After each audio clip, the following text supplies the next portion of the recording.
Hi all, welcome to my channel. ഇന്ന് നമുക്ക് എളുപ്പത്തിൽ നല്ല സോഫ്റ്റായിട്ട് പുട്ട് പോലെ കിടക്കുന്ന ഒരു ഉപ്പുമാവ് റെഡിയാക്കാം. ഇതുണ്ടാക്കിയെടുക്കാനായിട്ട് എളുപ്പമാണ്, എല്ലാവർക്കും ഇഷ്ടപ്പെടും. ഇതിൽ ഞാൻ ഇച്ചിരി ക്യാരറ്റും ബീൻസും എല്ലാം ചേർത്തിട്ടുണ്ട്. ഓപ്ഷനിലാണ്, നിങ്ങൾക്ക് ഇഷ്ടമുണ്ടെന്നുണ്ടെങ്കിൽ ചേർത്ത് കൊടുക്കാം, ചേർത്താൽ നന്നായിരിക്കും. ഈ സോഫ്റ്റായിട്ടുള്ള ഉപ്പുമാവ് റെഡിയാക്കാനായിട്ട് എന്തൊക്കെ ഇൻഗ്രീഡിയൻസ് വേണമെന്ന് നോക്കാം. ഇതിനായിട്ട് റവ, ഉഴുന്നുപരിപ്പ്, തേങ്ങാപ്പീര, കാഷ്യൂനട്ട്, ക്യാരറ്റ്, സവോള പൊടിയായിട്ട് അരിഞ്ഞത്, നിങ്ങൾക്ക് സവോളയ്ക്ക് പകരം ഉള്ളി വേണമെങ്കിലും എടുക്കാം, ഇഞ്ചിയും പച്ചമുളകും പൊടിയായിട്ട് അരിഞ്ഞതും, കുറച്ച് പാലും വെള്ളവും ഉപ്പും എടുത്തിട്ടുണ്ട്. ഞാനിവിടെ റോസ്റ്റഡ് റവയാണ് എടുത്തിരിക്കുന്നത്. 2 കപ്പ് റവ ഞാൻ ഇതുപോലെ ഒരു പാനിലിട്ട് വീണ്ടും ഒന്നുകൂടി ഒന്ന് ലൈറ്റായിട്ട് ചൂടാക്കി എടുക്കുന്നുണ്ട്. ഇനി ഒരു പാനിലേക്ക് 1 ടീസ്പൂണോളം വെളിച്ചെണ്ണ ഒഴിച്ചു കൊടുത്തിട്ടുണ്ട്. ഇതിലേക്ക് ഞാൻ 1/2 ടീസ്പൂൺ കടുകും 1 ടീസ്പൂണോളം ഉഴുന്ന് പരിപ്പ് അതൊന്ന് കഴുകി ഡ്രൈ ആക്കിയിട്ട് ഇട്ട് കൊടുക്കുന്നുണ്ട്. ഇത് നമുക്ക് ഒത്തിരി അങ്ങ് ബ്രൗൺ ആവേണ്ട, ചെറിയൊന്ന് ലൈറ്റ് ബ്രൗൺ ആയാൽ മതി. ഇതിലേക്ക് ഞാനൊരു 2 തണ്ട് കറി ലീഫ് ഇട്ട് കൊടുക്കുന്നുണ്ട്. ഇത് ചെറുതായിട്ട് നമുക്കൊന്ന് വഴറ്റി കൊടുക്കണം. ഒരു ലൈറ്റ് ബ്രൗൺ ആകാൻ തുടങ്ങുമ്പം ഇതിലേക്ക് പൊടിയായിട്ട് അരിഞ്ഞു വെച്ചിരിക്കുന്ന സവോള ഇട്ട് കൊടുക്കുകയാണ്. ഇതിലേക്ക് ഞാൻ കുറച്ച് ഉപ്പും കൂടി ഇട്ട് ഒന്ന് വഴറ്റി കൊടുക്കുകയാണ്.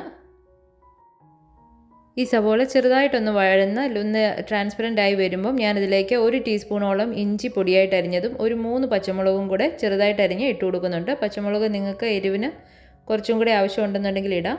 ഇതിലേക്ക് ഞാനൊരു 4-5 ടേബിൾ സ്പൂണോളം ബീൻസ് അരിഞ്ഞതും 1/2 കപ്പോളം ക്യാരറ്റ് പൊടിയായിട്ട് അരിഞ്ഞതും കൂടെ ചേർത്ത് കൊടുക്കുവാണേ. ഇത് ഒരു 1-2 മിനിറ്റ് ഒന്ന് വഴറ്റിയ ശേഷം ഇതിലേക്ക് ഞാൻ കുറച്ച് കാഷ്യൂനട്ട് ഇട്ട് കൊടുക്കുന്നുണ്ട്. ഓപ്ഷനിലാണ്. കാഷ്യൂനട്ടും കൂടി ഇട്ട് നമുക്കിതൊന്ന് നന്നായിട്ട് മിക്സ് ചെയ്ത് വഴറ്റി കൊടുക്കാം. ഇതിലേക്ക് ഞാൻ 1 ടീസ്പൂണോളം നെയ്യ് ഇട്ട് കൊടുക്കുന്നുണ്ട്. ഒരു 2 to 3 മിനിറ്റ്സും കൂടെ ഇത് ഒന്നുകൂടെ ഒന്ന് വഴറ്റി കൊടുക്കണം. ഇവിടെ ഞാൻ മഞ്ഞൾപ്പൊടി ഇട്ട് കൊടുക്കുന്നില്ല, ഈ ക്യാരറ്റിൻ്റെയൊക്കെ കളർ ആ ഉപ്പുമാവിന് കിട്ടിക്കോളും. ഇതിലേക്ക് ഞാനൊരു 4-5 ടീസ്പൂണോളം തേങ്ങാപ്പീര ഇട്ട് കൊടുക്കുന്നുണ്ട്. ഇനി 2 കപ്പ് റവയ്ക്കാണ് എടുത്തേക്കുന്നത്, അതുകൊണ്ട് ഞാൻ 2 കപ്പ് വെള്ളവും 1/2 കപ്പോളം പാലും കൂടെ ഈ കൂട്ടത്തിൽ ചേർത്ത് കൊടുക്കുന്നുണ്ട്. നിങ്ങൾക്ക് പാല് വേണ്ടാന്നുണ്ടെന്നുണ്ടെങ്കിൽ 1/2 കപ്പ് പാലിന് പകരം 1/2 കപ്പ് വെള്ളം ചേർത്ത് കൊടുത്താൽ മതി. ഇതെല്ലാം കൂടി ഒന്ന് മിക്സ് ചെയ്ത് ഉപ്പ് നോക്കിയിട്ട് ഞാൻ കുറച്ചും കൂടി ഉപ്പ് ഇട്ട് കൊടുത്തിട്ടുണ്ട്. ഇതിനി ഒന്ന് തിള വരുന്നിടം വരെ നമ്മൾ വെയിറ്റ് ചെയ്യണം. അതിലൊന്ന് തിള വന്ന് തുടങ്ങുമ്പോൾ നമ്മൾ റോസ്റ്റ് ചെയ്ത് വെച്ചിരിക്കുന്ന റവ ഇതുപോലെ കുറേശ്ശെയായിട്ട് ഇട്ട് കൊടുത്ത് മിക്സ് ചെയ്യണം.